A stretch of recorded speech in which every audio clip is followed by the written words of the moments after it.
This comes from number 18 of Hadith Qudsi, the 40 Hadith Qudsi of Nawawi. You don't need to remember that, but again, Allah Almighty will say on the day of resurrection, O son of Adam, I fell ill and you visited me.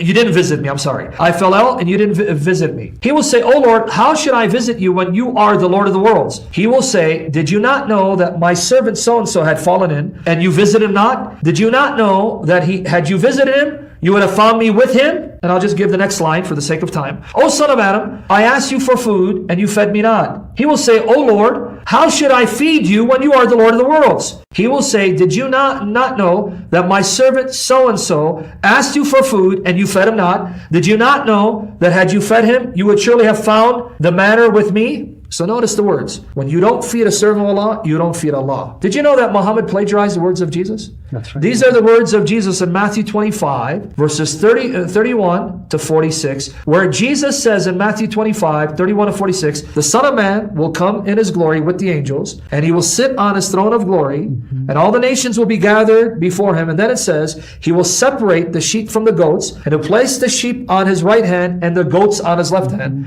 Then the king, this is Jesus speaking, then the king will say to those on his right, welcome you, beloved of my Father, inherit the kingdom prepared for you from the foundation of the world. For I was hungry, and you fed me. I was thirsty, you gave me to drink. I was sick and in prison, and you visited me. And I was a stranger, and you welcomed me. And then those on the right will say to him, Lord, when did we see you hungry and fed you? To cut it short, he says, when you did it to the least of my brethren, you did it to me. Now the second part, 41 and 46. Here Muhammad took the very words of Jesus and put in the mouth of his God. He says, and then he will say to the left, to those on his left, depart from me, you accursed, into the everlasting fire prepared for the devil of his angels. For I was hungry, you did not feed me.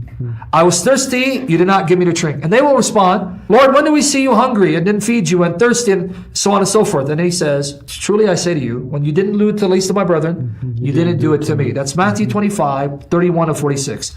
Not only is Jesus saying what Muhammad himself said, God will say on the day of judgment, Muhammad actually took the words of Jesus and put in the mouth of his God. Clearly, Jesus is claiming to be God, even according to Muhammad. What more proof do Muslims need that the Jesus of history, who's the Christ of the New Testament, claimed to be God Almighty in the flesh?